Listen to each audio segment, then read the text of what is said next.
క్రీస్తునామములో వందనాలు తెలియజేస్తున్నాను. 2వ కొరింథీ పత్రిక 9వ అధ్యాయము 6 నుండి ఒక 2-3 వచనాలను చదువుతున్నా. కొంచెముగా విత్తువాడు కొంచెముగా పంట కోయును, సమృద్ధిగా విత్తువాడు సమృద్ధిగా పంట కోయును అని ఈ విషయమై చెప్పవచ్చును.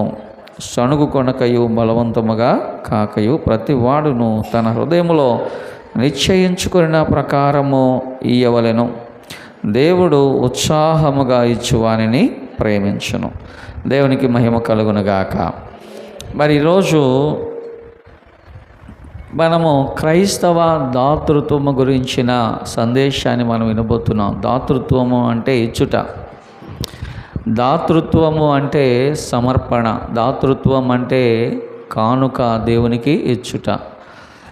మరి ఇవన్నీ కూడా మనం అనుదినము చేయుచున్నను దేవుని యొక్క కృపను ప్రతిదినం మనం పొందుకునే వారముగా, దేవుని యొక్క ప్రేమను మనం రుచి చూచి సంతోషించే వారముగా ఉండాలని దేవుడు ఆశిస్తూ ఉన్నాడు. హల్లెలూయా. ప్రియులారా, క్రైస్తవ సంఘ పరిచర్యలో దాతృత్వము అనేది మరి చాలా ప్రాముఖ్యమైనదిగా ఎంచబడుతూ ఉంది. ఆరాధనలో ఒక భాగం ఏంటంటే మరి దేవునికి ఇచ్చుట అనేది ఆరాధనలో ఒక భాగం. ఏమి ఇవ్వాలి, దేవునికి ఇవ్వాలి, ఏమి ఇవ్వాలి అని అంటే మన హృదయాన్ని ఇవ్వాలి, మన ఆపాదమస్తకం దేవునికి ఇవ్వాలి, మన యొక్క అమూల్యమైన కానుకను కూడా మనం దేవునికి ఇవ్వాలి. ఇది ఆరాధనలో భాగం ఇది. అందుకని ఆనాడు కయ్యోను హేబేలు దేవుని సన్నిధికి వస్తూ అర్పణ తీసుకొచ్చారు. ఎందుకంటే అర్పణ ఆరాధనలో భాగము అనేది మన మరి సంఘ ఆరాధన క్రమంలో మనకు తెలుసు. మరి దాతృత్వము అనేది చాలా ప్రాముఖ్యమైనది క్రైస్తవ సంఘములో. ఎందుకనగా మరి దేవుడే మొట్టమొదట తన కుమారుణ్ణే మనకి ఇచ్చాడు ఆయన. హల్లెలూయా.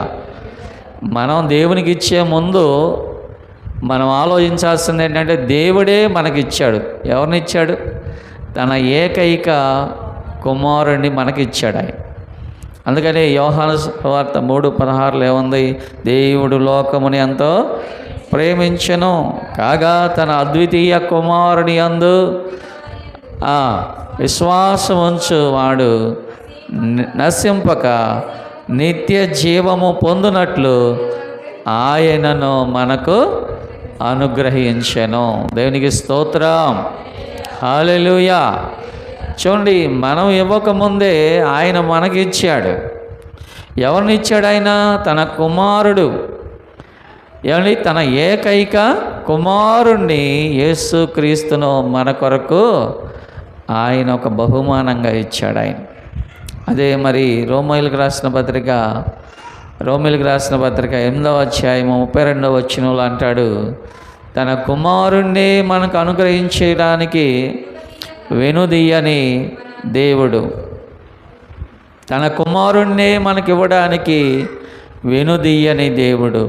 నిజంగా ఎవరైనా ఒకే ఒక కుమారుడు, జనతైక కుమారుడు, అద్వితీయ కుమారుడు యేసుక్రీస్తు, ఆ కుమారుణ్ణే దేవుడు మన కొరకు ఆయన సిలువకు దహన బలిగా అప్పగించాడు, సమాధానార్థమైన బలిగా అప్పగించాడు, పాప పరిహారార్థమైన బలిగా సిలువకు అప్పగించాడు. ఎవరి కోసం? మన కోసం ఆయన.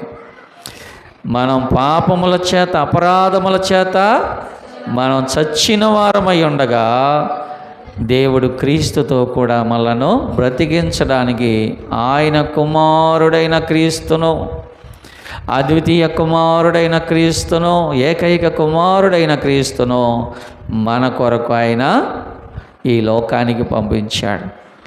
మరి ఆ కుమారుడు ఏం చేశాడు? ఆ సిలువలో తన ప్రాణమును ఆయన అర్పించాడు, తన రక్తాన్ని చిందించాడు ఆయన.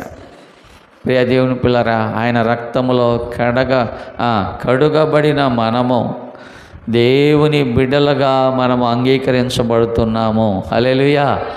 దేవుని బిడ్డలుగా, దేవుని సొత్తుగా, దేవుని స్వాస్యముగా దేవుడు మనలను అంగీకరిస్తున్నాడు. అందుకే పేతురు అంటాడు, మీరు చీకటిలో నుండి ఆశ్చర్యకరమైన వెలుగులోనికి మిమ్ములను పిలిచిన వాడి గుణాతిశయములను ప్రచురము చేయు నిమిత్తము మీరు ఏర్పరచబడిన వంశమును, రాజులైన యాజక సమూహముగా చేశాడు దేవుడు మనల్ని. హల్లెలూయా.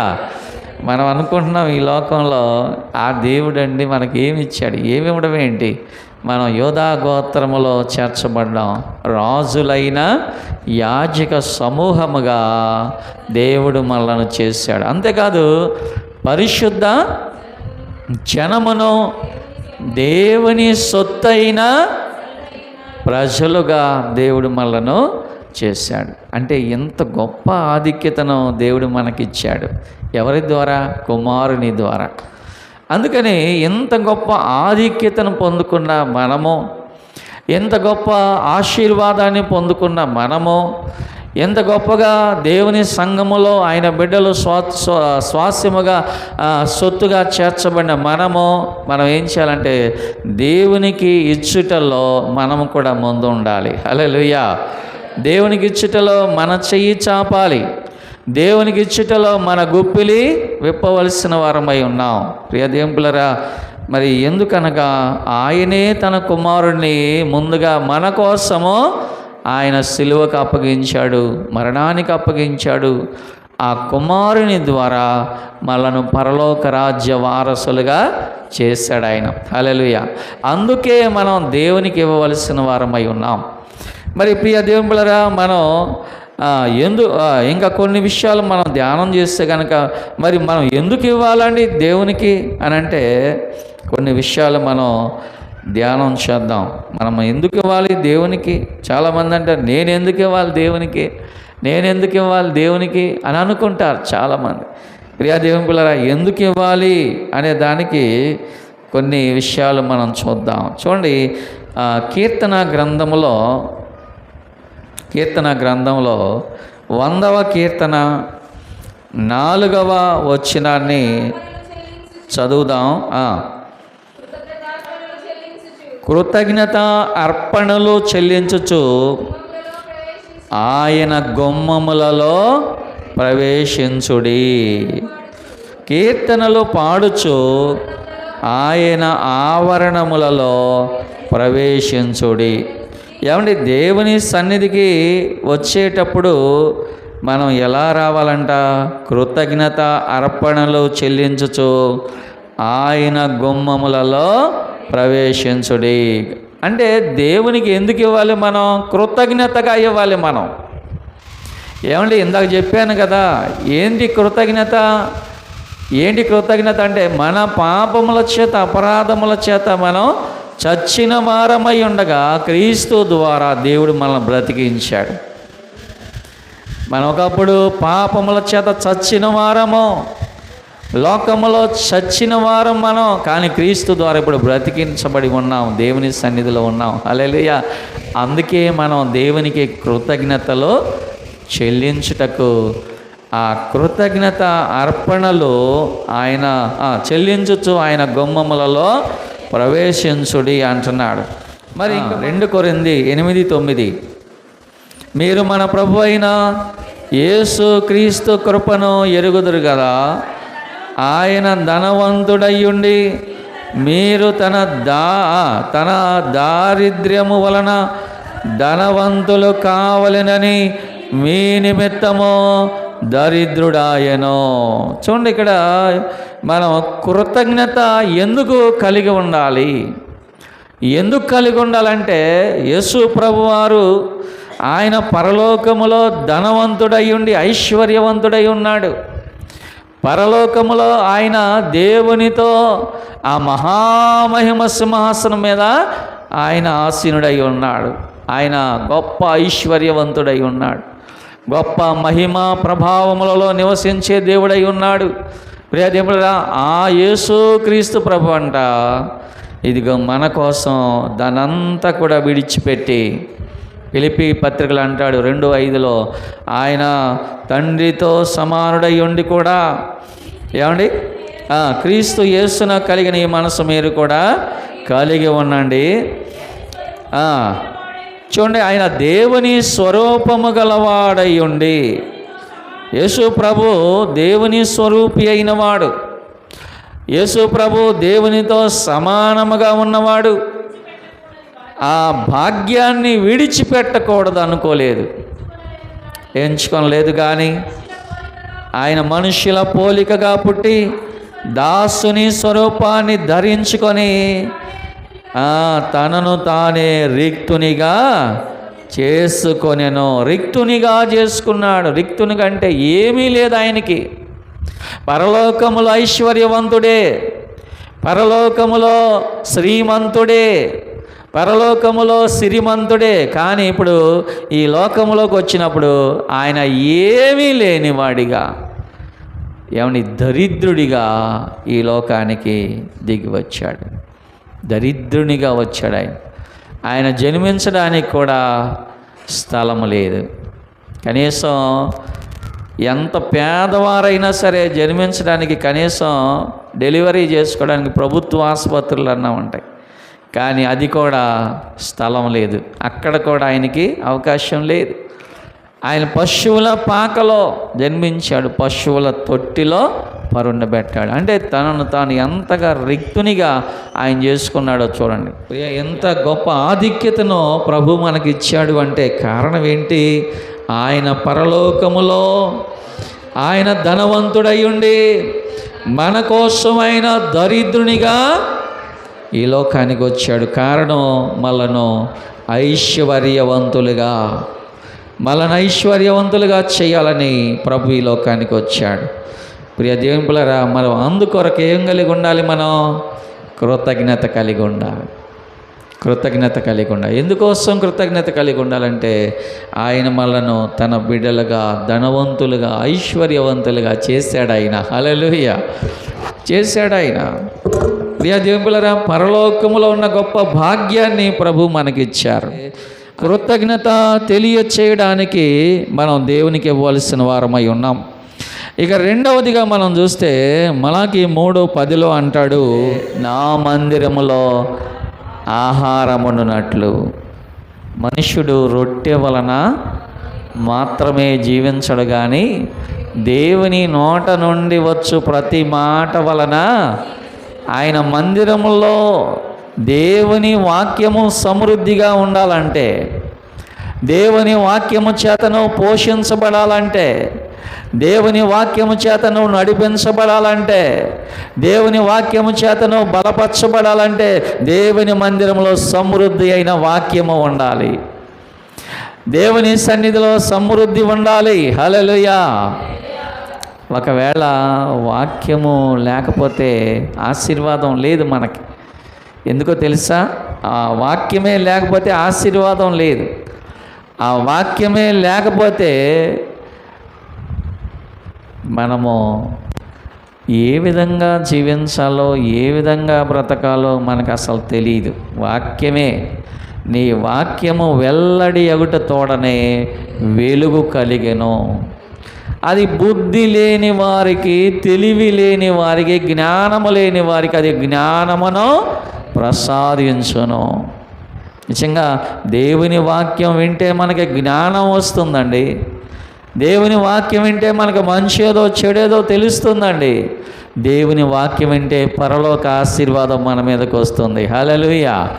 ప్రియ దేవుని, ఎంత సమృద్ధి అయినటువంటి ఆ దీవెన మనం పొందడానికి మందిరంలో ఏముండాలంటే వాక్యము ఉండాలి. అంతేకాదు ప్రియ దేవుని పిల్లరా, ఈ రోజున సంఘ పరిచర్య జరగాలి అంటే మనం దేవునికి ఇవ్వాలి.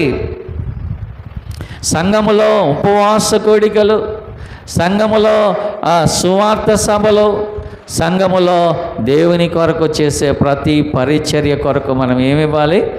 దేవునికి కానుకను ఇవ్వవలసిన వారమై ఉన్నాం. చాలామంది అనుకుంటారు, ఎందుకు ఇవ్వాలి నేను అంటారు. సంఘము క్షేమాభివృద్ధి పొందాలంటే ప్రతి ఒక్కరు గుప్పిలి విప్పాలి. సంఘములో కార్యక్రమాలు జరగాలంటే గుప్పిలి విప్పాలి. ప్రియదేవులారా, సంఘములో సువార్త ప్రకటించబడాలంటే నశించిపోతున్న వారికి, ఏమండి, నశించిపోతున్న ఆత్మలకు, నశించిపోతున్న కుటుంబాలకు, నశించిపోతున్న వారందరికీ కూడా సువార్త ప్రకటించబడాలంటే సువార్త కొరకై మనం గుప్పిలి ఇప్పవలసిన వారమై ఉన్నాం. ఇవాళ సభలో ఏర్పాటు చేయాలంటే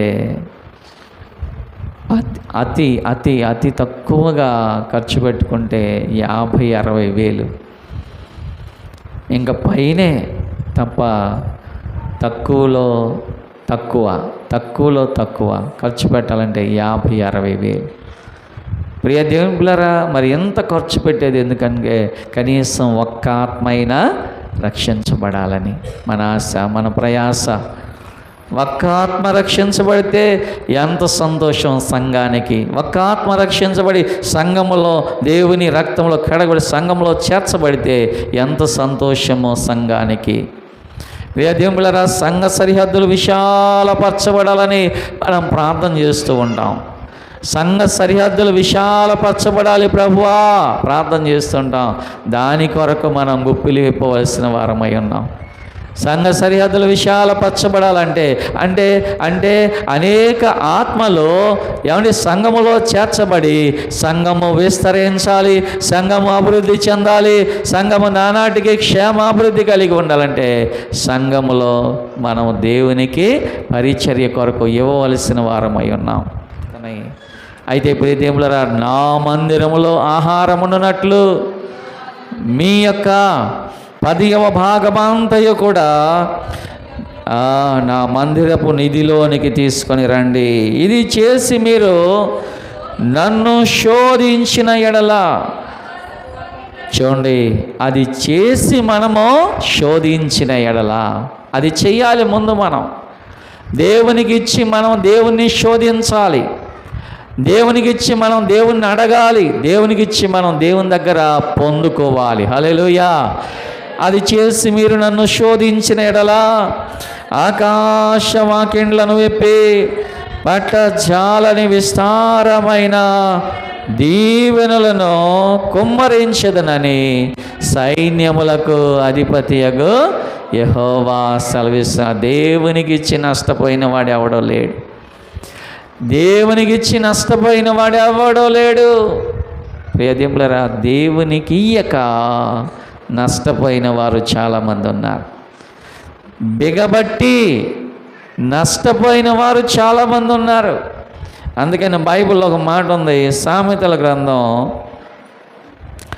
11వ అధ్యాయం 24-25 వచనాలు. చూడండి, వెదజల్లి అభివృద్ధి పొందిన వారు కలరు, తగిన దానికన్నా తక్కువ ఇచ్చి లేమికి వచ్చిన వారు కూడా కలరు. ఇవ్వవలసిన దానికంటే తక్కువ ఇచ్చి, దేవునికి ఇవ్వవలసిన దానికన్నా తక్కువ ఇచ్చి లేమికి వచ్చిన వారు కలరు. లేమి అంటే దారిద్ర్యం. దేవుడేమో మనల్ని ఐశ్వర్యవంతులుగా చేయాలని ఆయన చూస్తుంటే మనకు అవకాశాలు ఇస్తున్నాడు దేవుడు. దేవునికి ఇచ్చుట వలన మనకు ఆశీర్వాదం, దేవునికి ఇచ్చుట వలన మనకి దీవెన, ఆశీర్వాదం. అందుకని బిగబట్టి లేమికి వచ్చిన వారు కూడా కలరు. దేవునికి ఇచ్చి ఆశీర్వదించబడిన వారు బైబిల్లో చాలామంది ఉన్నారు. వారిలో ఒక వ్యక్తిని గుర్తు చేసుకుందాం. ఎవరామే అంటే సారెపతు విధవరాలు. సారెపతు విధవరాలు పరిస్థితి ఏంటో తెలుసా? ఆ దేశంలో కరువు. మరి ఆమె కుమారుడు ఏమంటే కొంచెము పిండి, కొంచెము నూనె, అది ఆ ఒక్క పూటకే వస్తుందంట.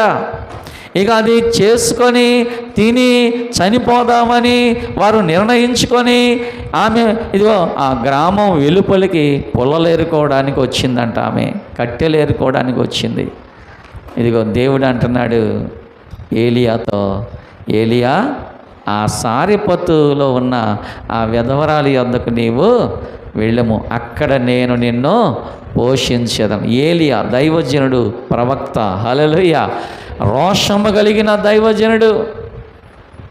దేవుడు చెప్పినట్టుగా ఆ సారెపతు గ్రామంలో ఉన్న విధవరాల దగ్గరికి వెళ్ళినప్పుడు ఇదిగో ఆమె పొలలేరుకుంటుంది. ఏంటమ్మా ఏంటంటే, ఏముందయ్యా అంత కరువయ్యా, ఎక్కడ కూడా ఆహారం లేదు, ఎక్కడ కూడా తినడానికి ఏమీ లేదు, అంత కరువు కరువు కరువయ్యా.